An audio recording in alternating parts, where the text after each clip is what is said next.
마태복음 25장 14절부터 30절까지를 읽었습니다. 마찬가지로 다른 구절들에도, 다른 비유들에도 많은 오해가 있었지만 오늘 오늘 본문 속에 있는 비유도 사람들에게 많은 오해로 자리 잡고 있는 구절이기도 합니다.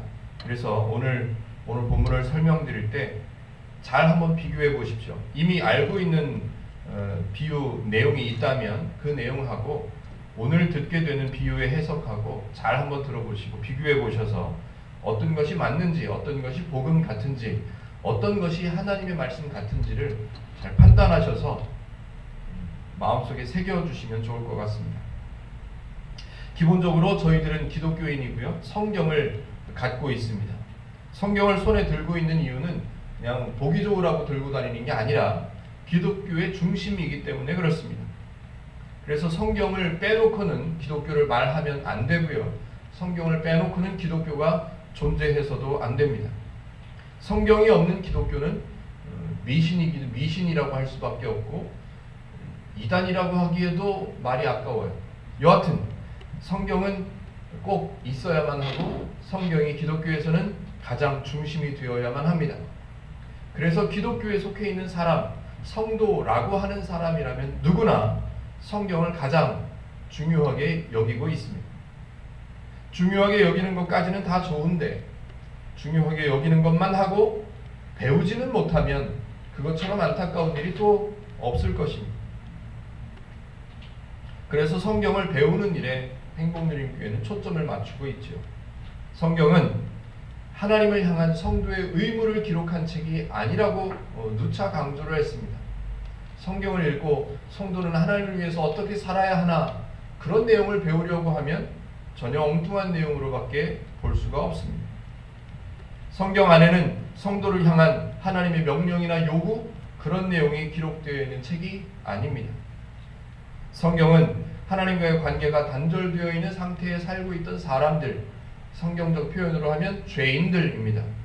죄인을 위해서 이 땅에 오셔서 죄인을 대신해서 희생하시고 죄인을 대신해서 일하셔서 죄인에게서 죄를 없게 하시는 일을 하나님께서 하셨다. 그 내용이 기록되어 있고요. 따라서 그 결과로 죄인이었었는데 죄인이 아닌 성도가 되어 있는 사람들이 어떤 상태인지를 설명하는 내용이 성경에 기록되어 있습니다. 그리고 죄인이었다가 성도가 되어 있는 사람들이 어떻게 살아가면 좋은 삶을 사는 것인가 라는 내용이 기록되어 있는 것이죠. 그래서 성경을 오해하지 않고 바르게 잘 읽어나갈 수 있게 하기 위해서 꼭 기억해야 하는 내용이 있다고 말씀을 드렸죠. 우리가 성경을 읽을 때마다 꼭 기억해야 하는 성경의 대주제, 성경의 흐름 꼭 알아야 하는데 그 주제는 하나님과 사람 사이의 관계입니다. 하나님과 사람 사이의 관계가 어떻게 달라지는가? 태초에 하나님의 말씀이 계셔서 이 땅에 모든 것을 창조하셨죠. 그때는 하나님과 사람 사이의 관계가 연결되어 있었죠. 그게 정상인 거예요. 그런데 죄가 생겨남으로 인해서 하나님과의 사람 사이의 관계가 단절되어 있었죠. 단절되게 된 상태가 어떠했었는지 구약 성경에 어마어마하게 많은 내용으로 기록되어 있습니다. 관계가 단절되어 있으면 이렇게 살 수밖에 없다는 내용들이 구약 성경에 기록되어 있죠. 그리고 도저히 하나님과 사람 사이의 관계를 사람이 해결할 수 있는 능력이 없음을 여러 가지 상태로 살펴본 후에 그리고 나서 결론적으로는 하나님께서 일하시기로 결정하셨죠. 이미 결정하셨던 일을 신약 성경에 들어서 그 내용이 설명되기 시작합니다. 그래서 하나님께서 판단하시고 하나님께서 일하셔서 하나님과 사람 사이의 관계를 회복하는 일을 마태복음에서부터 시작하시죠. 그래서 하나님과 사람 사이의 관계가 단절되어 있다가 다시 회복된 상태를 설명하는 내용이 신약 성경에 기록되어 있기 때문에 마태복음에서는 특히나 여러 가지 비유로 그 상태를 설명합니다. 뭐를? 하나님과 사람 사이의 관계를, 회복된 관계를 설명하는 내용들이 여러 가지 비유로 설명됩니다. 예를 들어보면 목자와 양으로 설명하고 계시죠. 또 신랑과 신부로 설명하기도 합니다. 아버지와 아들로 설명하기도 합니다.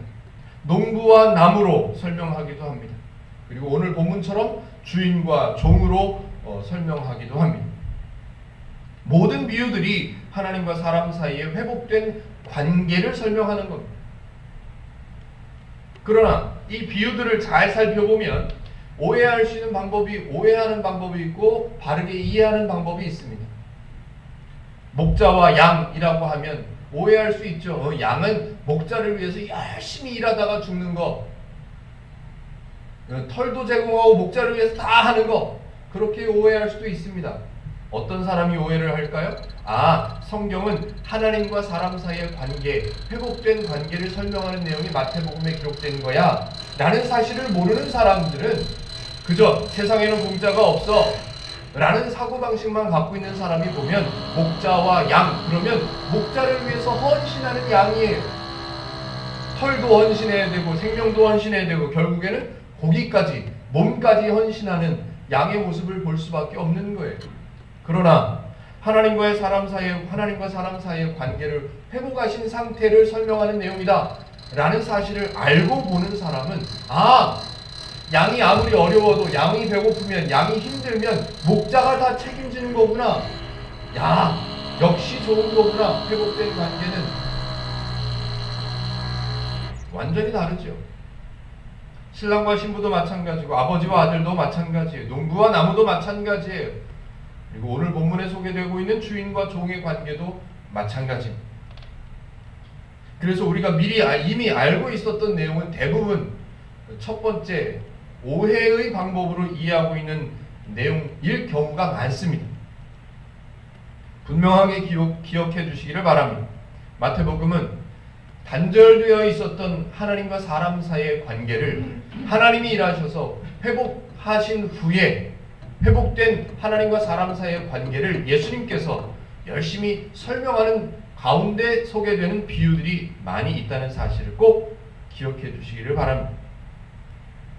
절대로 열심히 키워서 털을 깎아서 벌어먹고 열심히 키워서 나중에 결국에는 고기까지 잡아먹는 그런 목자의 모습이 아니라 양이 어려울 때 찾아보고 양이 배고플 때 먹이고 양을 잃어버리면 어디까지라도 찾아가서 양을 찾아오는 그런 목자의 모습을 계속해서 설명하고 있다는 사실을 우리는 기억해야 합니다.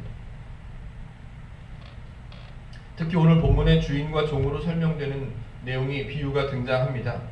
그러나 하나님과 사람 사이의 관계는 명령이 필요가 없다는 사실을 아셔야만 합니다. 왜냐하면 하나님께서 모든 일을 다 하실 수 있으세요.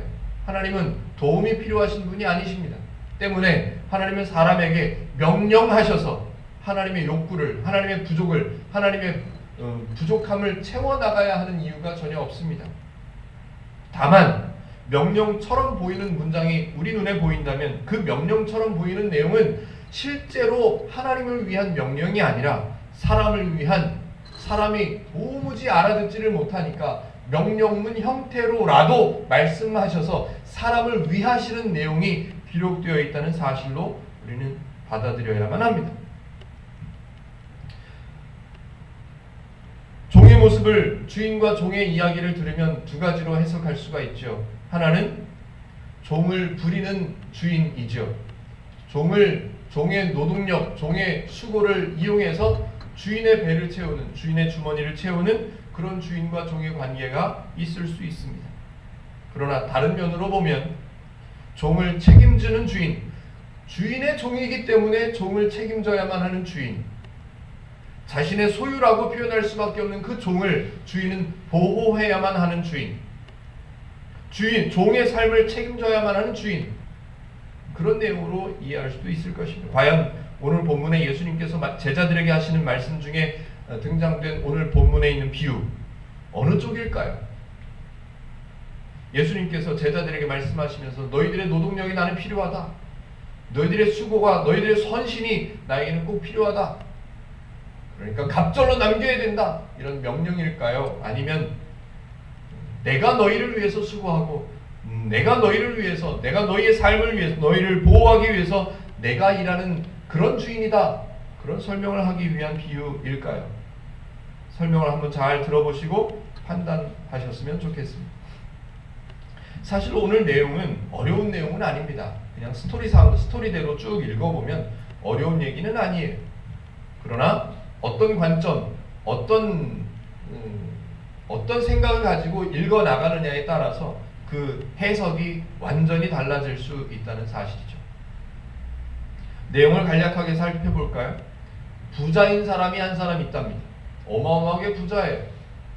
근데 이 부자가 누구처럼 해외로 여행을 가기로 결정했습니다. 누구처럼요? 네. 해외로 여행을 가기로 결정을 하고 종들을 불렀습니다. 종들을 불러서 달란트를 주죠. 달란트를 주는데 한 종에게는 5달란트를 주고 또 하나에게는 2달란트를 주고 또 하나에게는 1달란트를 줍니다.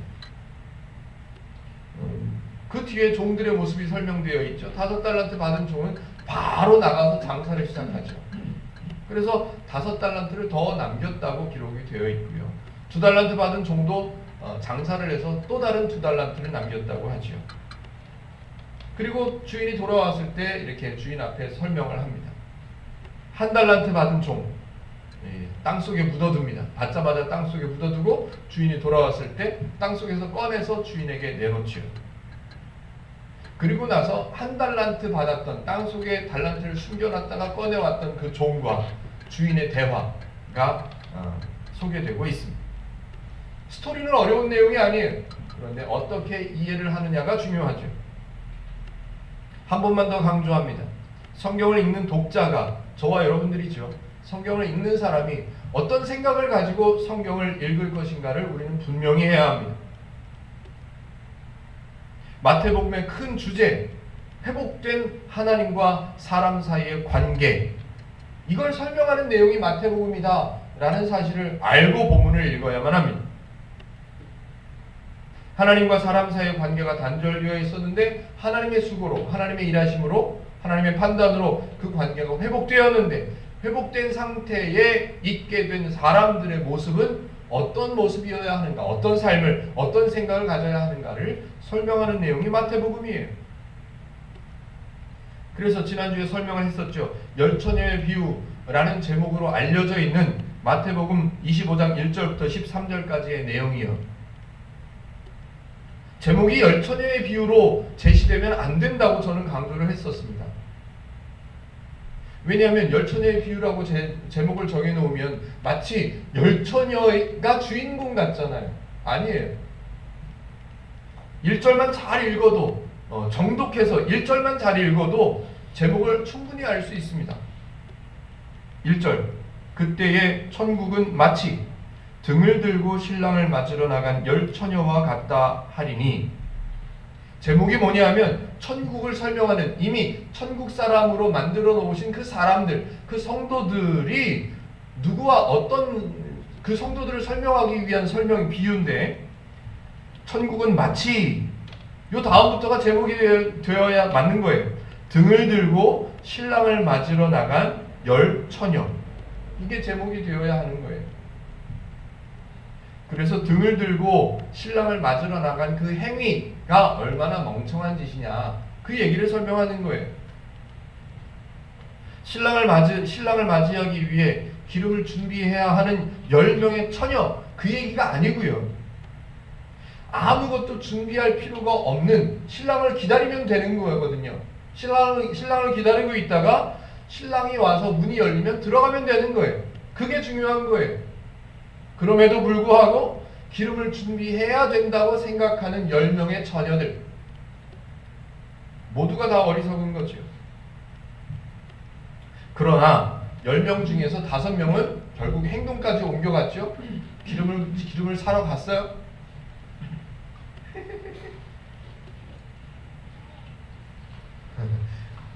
기름을 사러 간 그 행동들 때문에 이제 성경에는 비유니까 설명하기 위해서 써놓은 거예요.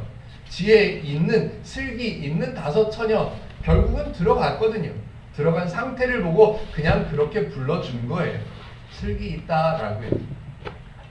결국에 들어가지 못한 5 처녀를 미련하다라고 표현해 놓은 것 뿐입니다. 5명은 똑똑하고 5명은 멍청하다 이 얘기가 아니에요. 사실 비유들은 제목만 잘 붙잡을 수 있어도 오해하지 않도록 하는 데 큰 도움이 될 수 있습니다. 그렇다면 오늘 본문에 소개되고 있는 비유의 제목은 어떻게 생각해야 할까요? 저와 여러분들이 갖고 있는 성경에는 파란색 혹은 초록색으로 소제목이 적혀 있죠? 뭐라고 적혀 있습니까? 달란트 비유. 제 성경에는 그렇게 써 있네요. 달란트 비유라고요. 소제목을 그렇게 정해놨어요. 성경에 소제목으로 적혀 있는 것은 하나님께서 정하신 것이 아니에요. 그냥 사람들이 만들어 놓은 소제목이에요. 오해하지 마십시오. 제가 1번부터 4번까지 제목을 한번 제안을 해보죠. 1번부터 4번 중에 하나를 골라보십시오. 제가 1번부터 4번까지 말씀드린 후에 바로 하나를 고르셔도 좋고요. 설명을 다 들으신 후에 제목을 하나 고르셔도 좋습니다. 제가 흔히 사람들이 알고 있는 내용으로 또는 우리가 지금 봐야 하는 내용으로 소제목을 정해본다면 이렇습니다. 첫 번째 1번 착하고 충성된 종이 받는 축복. 2번 악하고 게으른 종의 최후. 3번 달란트 비유. 4번 자기 소유를 맡기는 주인. 주보의 설교 제목만 봐도 정답은 충분히 알 수 있으시겠지만 제목을 하나하나 따져보자고요. 사실은 이 4가지 1번부터 4번까지 제목 중에서 가장 말이 안 되고 가장 엉뚱한 가장 생뚱맞은 제목을 골라라 그러면 3번이에요. 달란트 비유. 달란트가 중요한 게 아니에요. 오늘 비유 속에서는 달란트가 중요한 게 아니에요. 왜냐하면 그거를 잘 아시는 분이라면 오늘 서론에서만 봐도 마태복음은 하나님과 사람 사이의 관계가 단절되어 있었는데 마태복음이 뭐를 얘기하는 거냐면 단절되어 있었던 하나님과 사람 사이의 관계, 회복된 관계를 설명하는 거기 때문에 관계를 설명하려면 주인공은 사람이 되든지 하나님이 되든지 둘 중에 하나예요. 달란트가 주인공이 될 수는 없는 거예요. 달란트가 주제가 될 수는 없는 거거든요, 이게. 제일 생뚱맞은 제목이 3번이에요. 그런데 제 성경에는 달란트 비유 이렇게 써 있어요. 안타까운 거죠. 마태복음의 큰 주제와 내용의 흐름을 이해하지 못하면 오늘 비유를 제자들에게 왜 예수님께서 말씀하셨는지 그 의도도 모르고요. 성경을 기록하신 하나님의 뜻도 바르게 알 수가 없는 거죠. 예수님께서 왜 이 비유를 말씀하셨을까가 이해가 안 되는 거예요.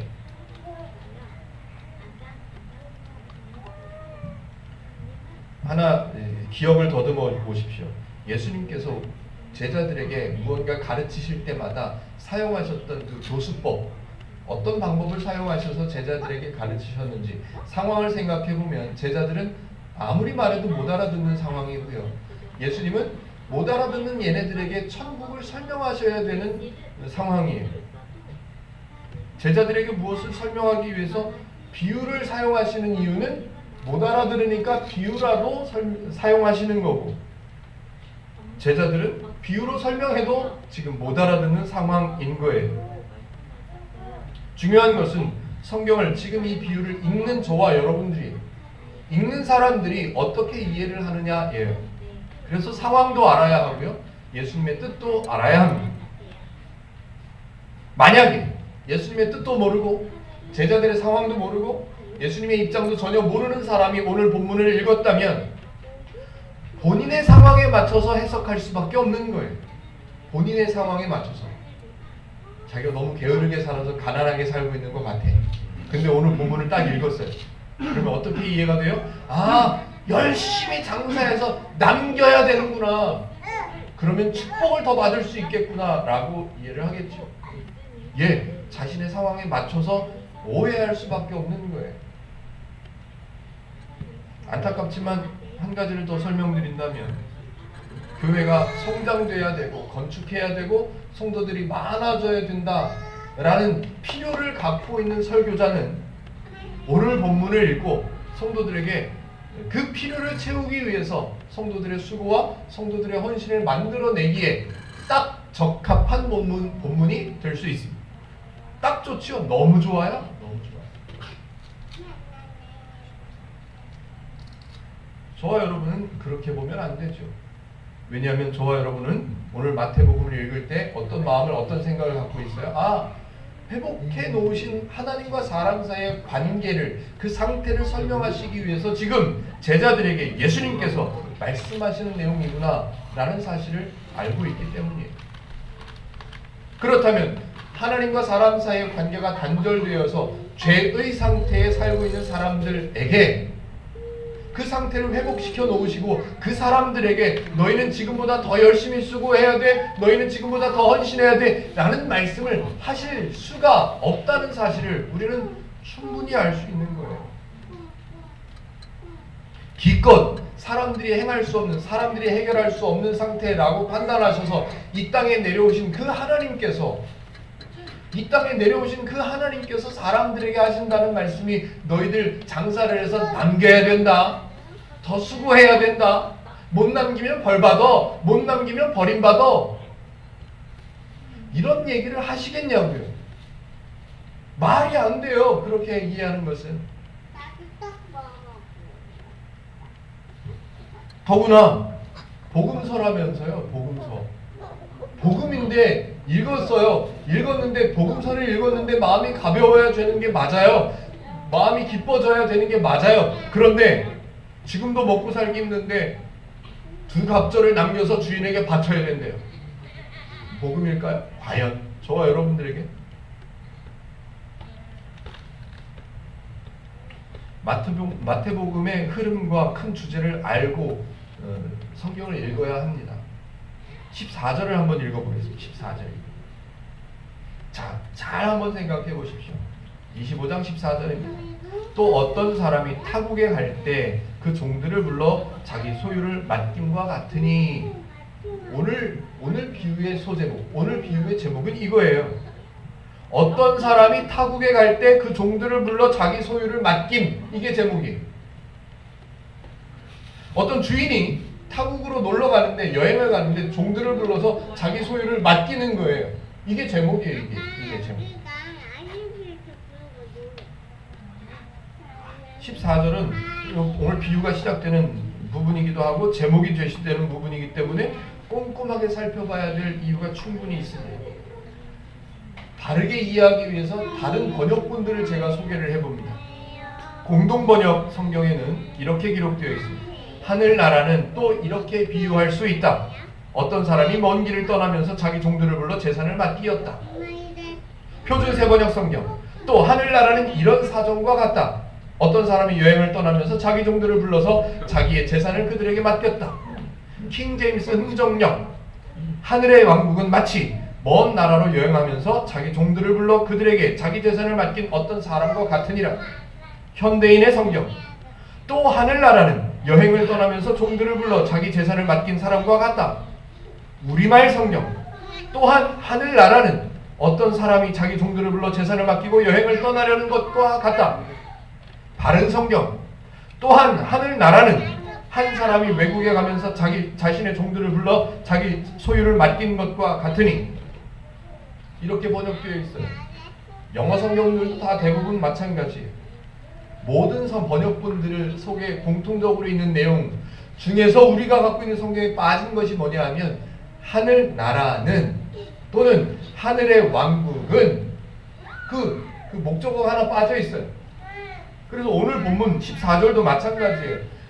1절에 있는 내용이기 때문에 이게 생략된 것으로 학자들이 보는 거예요. 1절에 보면 그때의 천국은 마치, 요 내용이 들어있어야 맞는 거예요. 다시 읽어보면 천국은 마치 어떤 사람이 타국에 갈 때 그 종들을 불러 자기 소유를 맡김과 같으니, 이렇게 읽는 거예요. 자, 제목은 뭐냐면 종들을 불러 자기 소유를 맡김과 같으니, 이게 제목이에요. 이게 잘 생각하세요. 잘 생각하셔야만 합니다.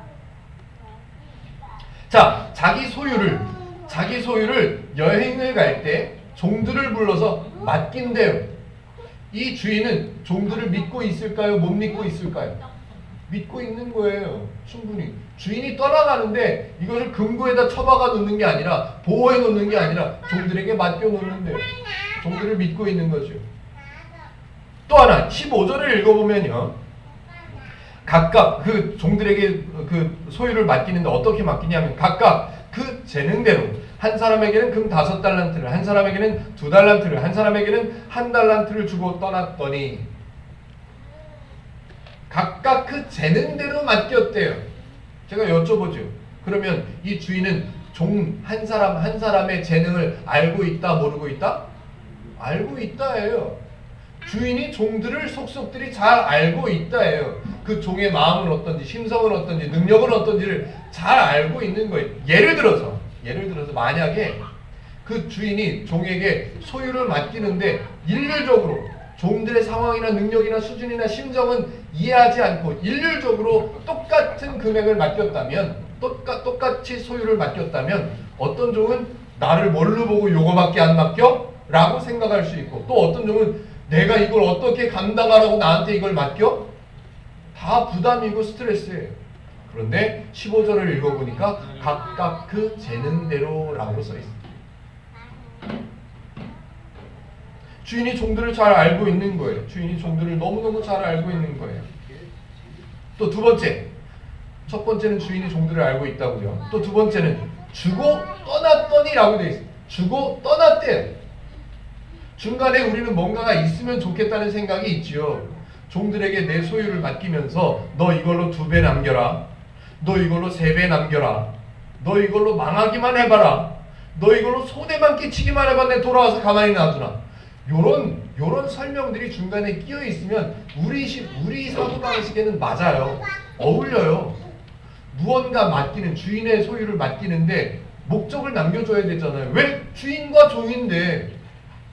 우리 사고방식에 의하면 주인과 종인데 종에게 무언가 요구를 해야 맞아요. 주인은 종에게 무언가 요구를 해야죠. 그래야 어울려 보이고 그래야 맞아 보여요. 그런데 성경에는 그게 없어요. 주고 떠났더니 이렇게 되어 있단 말이에요. 아무런 조건도 없고 명령도 없고 요구도 없어요. 처벌에 대한 항목도 없어요. 너 이거 맡겼는데 너 이거 손해보면, 너 이거 까먹으면 너 가만 안 놔두면 이게 없단 말이에요.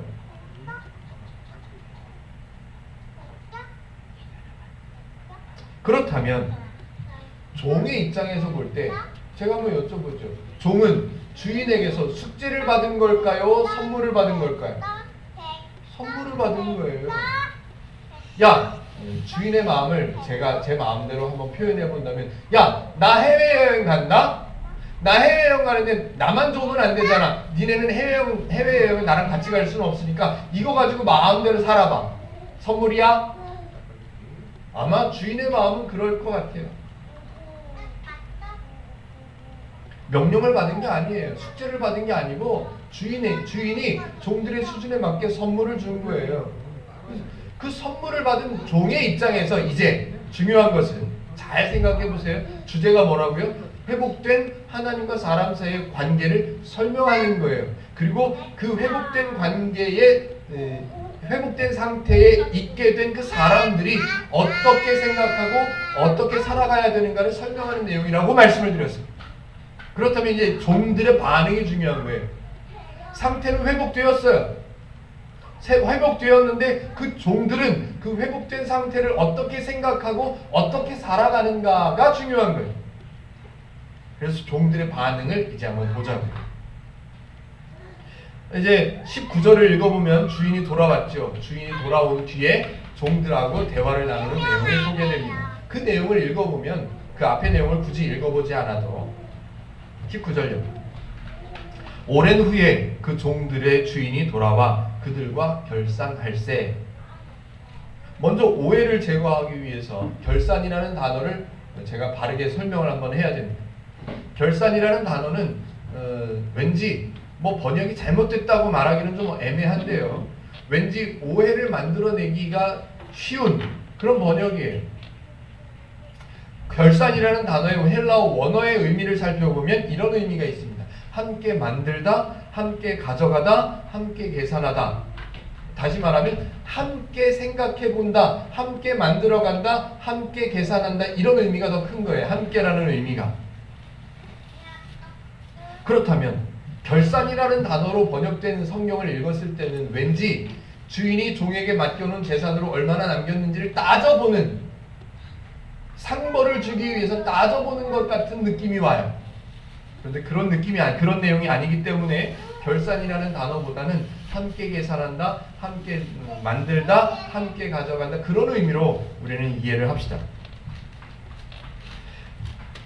종에게 맡겨놓은 소유를 가지고 종이 얼만큼 남겼는지 아니면 손해를 봤는지를 결산하고 따져보고 상벌을 주려고 하는 것이 아니라 주인이 선물로 맡겨둔 그 달란트, 그 소유들 가지고 종들이 어떻게 살았는가를 함께 생각해보는 내용인 거예요. 주인하고 함께 얘기해보는 거라고요. 함께. 주인은 목표를 제시하지 않았습니다. 요구를 제시하지 않았어요. 명령하지 않았습니다. 그러니까 종들이 그 소유를 받았을 때는 그 종의 마음대로 쓸 수 있는 거예요. 장사를 해도 되고요. 그걸 가지고 은행에 맡겨두고 이자를 받아 먹어도 되고요. 어떻게 살아도 괜찮은 거예요. 종은 자유로운 거예요. 선물을 받은 거예요. 그런데 종들의 모습이 달라요. 첫 번째 종 5달란트를 받자마자 장사를 하러 갔습니다. 잘한 거예요. 주인이 5달란트를 주면서 너 장사해라 라고 말하지 않았는데 주인의 마음을 알았어요. 주인이 어떤 마음? 선물을 준 거다. 아, 이걸 내 마음대로 써도 되는구나. 나는 이걸 가지고 지금까지 해보고 싶었던 장사를 해봐야지 하고 나가서 장사를 했어요. 잘한 거죠. 주인의 뜻에 맞게 행동한 거예요. 네 마음대로 한번 살아봐. 풍성하게 재밌게 즐겁게 살아봐 라고 준 주인의 마음에 맞게 산 거예요. 맞게. 주인의 마음에 맞게 살아가는 모습을 주인이 듣고 그 말을 듣고 착하고 충성되다 라고 칭찬해 준 거예요. 5달란트를 남겨서 칭찬한 게 아니고 내 마음에 내 뜻에 맞게 살았구나. 너 참 착하다. 너 내 뜻에 맞게 살았으니 충성되구나 라고 표현해 준 거예요. 장사하고 싶었지 않겠습니까? 늘 종으로 살았어요. 평생을.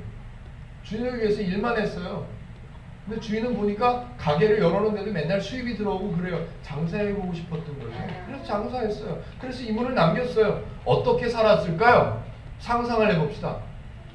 오랜 세월이라고 하는데 오랜 시간 후에 돌아왔다고 하는데 예를 들어 뭐 장사를 하고 돈을 남겨야 되니까 그 돈이 돌아야 되니까 2배를 남길 정도가 되려면 대충 저는 경제를 잘 모르지만 한 3년이라고 쳐봅시다. 3년 동안 이 5달란트 받은 종은 어떻게 살았을까요? 맨날 굶으면서 살았을까요? 아니죠. 장사를 하면서 사람들과 대인관계도 잘해야 됐을 거고 사람들과 즐겁게 지내야 됐을 거고 잘 먹었을 거고 건강을 유지하려고 운동도 했을 거고 사람들하고 만나야 되니까 옷도 좋은 옷을 사 입었을 것이고 기쁘게 살았겠죠. 행복하게 즐겁게 풍성하게. 예, 그렇게 살아왔던 얘기를 주인이 돌아와서 듣고 나니까 주인의 뜻에 맞아. 그래서 주인이 얘기해 주는 거예요. 너 착하다. 너 충성되다. 너 내가 갖는 기쁨을 너도 이제 만끽할 수 있겠구나 라고 주인이 말한 거죠. 그래서 21절을 보면 그 주인이 이르되 잘하였도다 착하고 충성된 종아 내가 적은 일에 충성하였음에 내가 많은 것을 내게 맡기리니 내 주인의 즐거움에 참여할지어다. 예, 주인이 갖고 있던 그 즐거움을 이제 그 종도 같이 누릴 수 있게 된 거죠. 그 얘기를 해주는 거예요. 사람들은 5달란트를 받았다는 얘기를 청지기 뭐 이런 개념으로 오해해가지고 우리가 열심히 우리 게 아니야. 우리 게 아니고 우리는 잠깐 맡은 거야. 주인이 돌아오면 다시 갑절로 갚아드려야 돼. 돌려드려야 돼. 이렇게 생각해요. 아니요. 저 뒤에 내용을 잠깐 읽어보면요. 뭐라고 써있냐면 28절에 보면 그에게 1달란트 받은 종은 나중에 설명하겠지만 그에게 1달란트를 빼앗아 10달란트 가진 자에게 주라 이렇게 되어 있어요. 그러면 5달란트를 받아서 5달란트 남긴 10달란트 갖고 있는 그 종이 주인에게 반납했다? 아니면 그 종이 갖고 있다? 갖고 있는 거예요. 갖고 있는 거예요. 빼앗아간 게 아니에요. 돌려받은 게 아니에요. 여하튼 이 5달란트 받은 종은 주인의 뜻을 알아서, 주인의 마음을 알아서 마음껏 장사하고 넉넉하게 살고 옷 사입고 먹을 거 맛있는 거 먹고 운동하고 즐겁게 지내면서 5달란트를 남겼어요. 그 얘기를 했더니 칭찬을 받았죠. 2달란트 받은 종 마찬가지예요. 자, 예수님께서 지금 제자들에게 천국을 설명하시는 중이에요. 천국은 마치 천국을 설명하시는 중이에요. 어떤 천국이에요? 사람들이 수고해서 만들어낸 천국이 아니에요. 하나님께서 희생하시고 하나님께서 수고하셔서 죄인을 성도로 만드셔서 죄인을 천국 사람으로 만들어 놓으신 후에 설명하시는 내용이에요. 그렇다면 천국은 마치 이러이러한 종들의 모습을 설명했다면 5달란트 받은 종, 2달란트 받은 종은 천국의 삶을 살고 있다는 말이에요. 그런데 주인의 뜻을 오해한 1달란트 받은 종 얘기를 한번 해보자고요. 1달란트 받은 종은 수고하지 않아서 벌 받은 게 아니에요. 수고하지 않아서 1달란트를 남기지 않아서, 이윤을 남기지 않아서 야단을 맞은 게 아니에요. 잘 읽어보면 알 수 있습니다. 아까 잠깐 말씀드린 것처럼 신랑을 맞으러 나간 열처녀는 무언가 준비해야 될 필요가 없는데 준비해야 된다고 오해한 것 때문에 이 엉뚱한 일들이 생겨난 거예요. 오해한 것 때문에.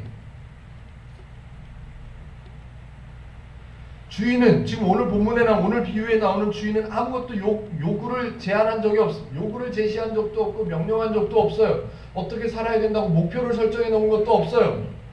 그런데 5달란트 받은 종, 2달란트 받은 종은 주인의 마음을 잘 알아서 마음껏 살았어요. 장사해서 이윤을 남기면서 이윤 남기는 기쁨도 누리고 먹고 마시고 옷도 사입고 그렇게 잘 지냈어요.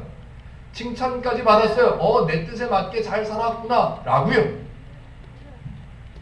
1달란트 받은 종의 생각이 문제예요. 생각이. 잘 들어보세요. 24절을 제가 한번 읽어보겠습니다. 1달란트 받았던 자는 와서 이르되 주인이여 당신은 굳은 사람이라. 자, 아까 잠깐 설명을 드렸지만 주인은 종들을 잘 안다 모른다? 잘 안다고요. 주인이 종의 수준에 맞게, 종의 능력에 맞게 알맞게 종들에게 소유를 맡겼어요. 주인은 인성이 괜찮은 사람, 안 괜찮은 사람, 괜찮은 사람, 마음씨가 좋은 사람, 인격이 괜찮은 사람이에요. 그런데 1달란트 받은 종은 주인을 어떤 사람으로 오해했냐면 굳은 사람이라 라고 생각했단 말이에요. 굳은이라고 번역을 해놨어요. 우리 성경에는. 근데 이 단어의 원래 의미를 찾아보면 단단한, 거친, 난폭한, 사나운 이런 의미가 들어있어요. 좀 이해하기 쉽게 바꿔보면 주인이여 당신은 사나운 사람이잖아요. 당신은 난폭한 사람이잖아요. 그래서 당신은 심지 않은 데서도 막 뺏어들이고 막 일하지 않은 곳에서도 막 거둬들이는 그런 나쁜 사람이잖아요. 그래서 나는 1달란트를 받았을 때 고민했지요. 이걸 갖고 괜히 장사하다가 손해보면 내가 어떤 소리 들으려고, 어떤 벌을 받으려고. 무섭잖아요. 두려워요. 그래서 그 한 달란트를 땅에다 감춰놨지요. 아무도 모르는 땅 속에다 감춰놨어요. 그리고 그 1달란트를 다시 꺼내서 건네준 거예요. 누구에게? 주인에게. 이 1달란트 받은 종이 잘못한 것은 일하지 않은 게 아니에요. 땅속에 감춰둔 게 아니에요. 뭐를 잘못한 거예요? 주인을 잘못한 거예요. 주인은. 당신은 굳은 사람이라, 당신은 난폭한 사람이라, 당신은 거친 사람이라, 당신은 사나운 사람이라 나는 그렇게 생각했어요. 그래서 이렇게 했어요 라고 말한 거예요.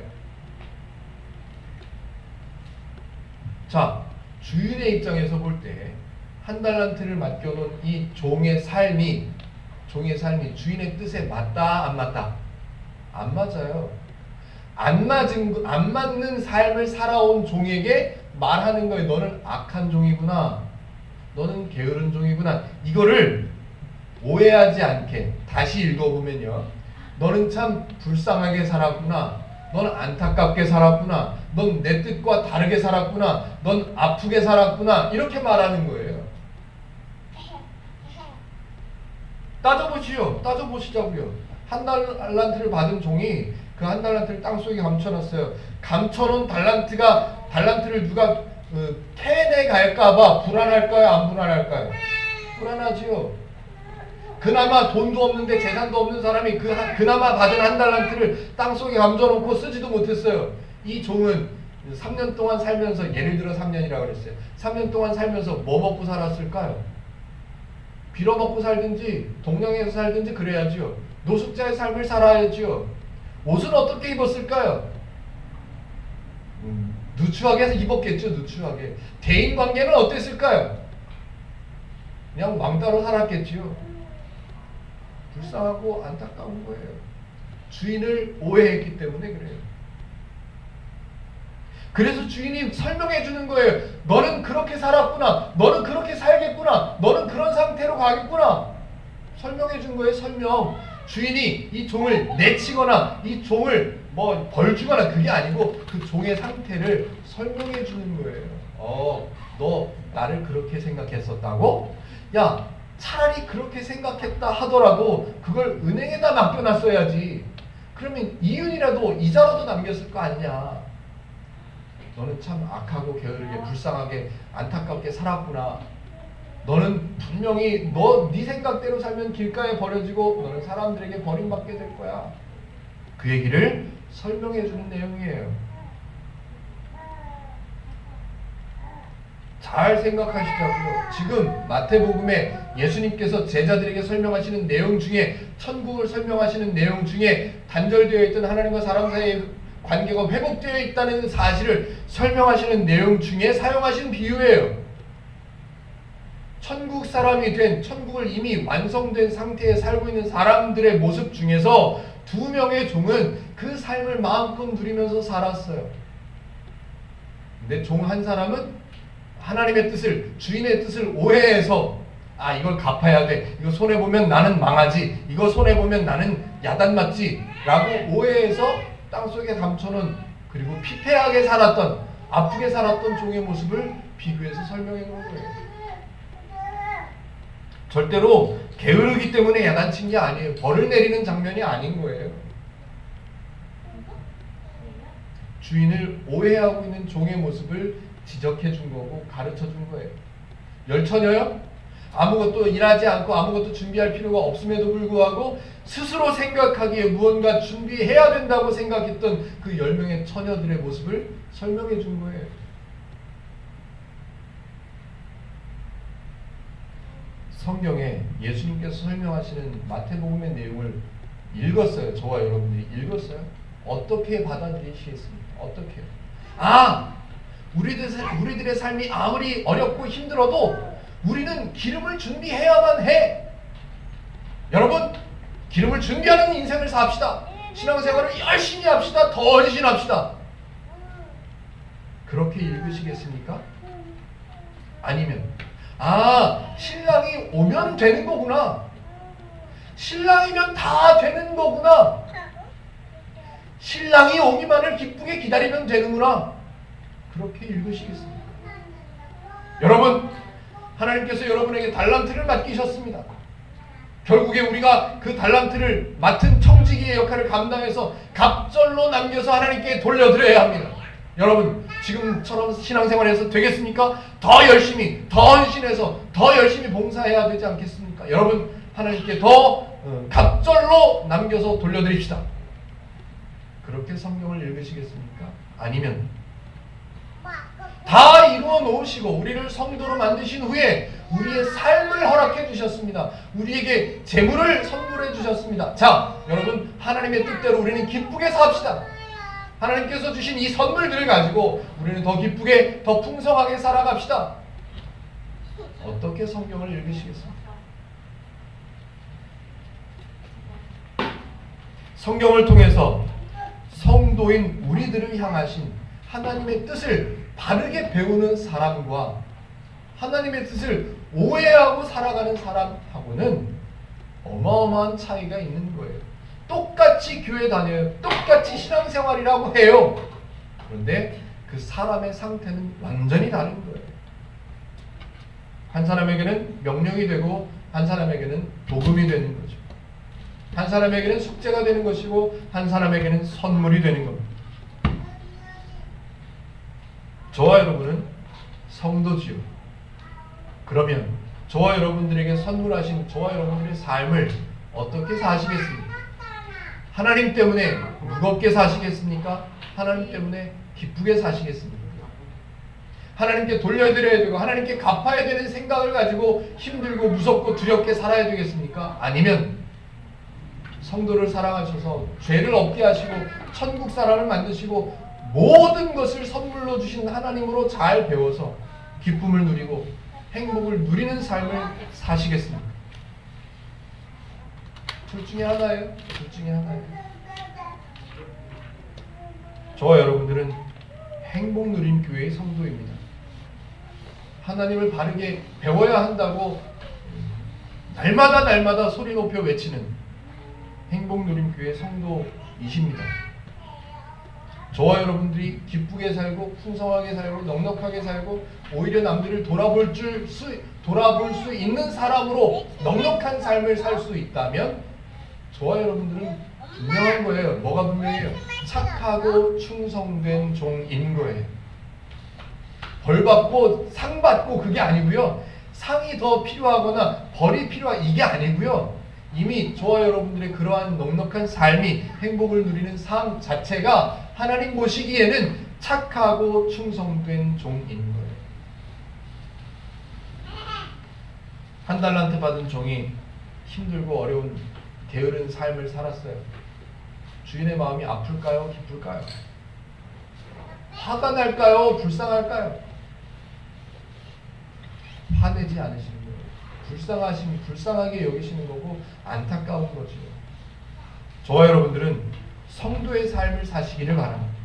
착하고 충성된, 열심히 일해야 충성된 종이 아니라고요. 오해하지 마십시오. 제발요. 착하고 충성된 종이라고 인정받을 만큼 하나님께서 주신 선물을 마음껏 누리고 풍성한 삶을 살아가시는 저와 여러분들이 되시기를 주님의 이름으로 축복해 드립니다.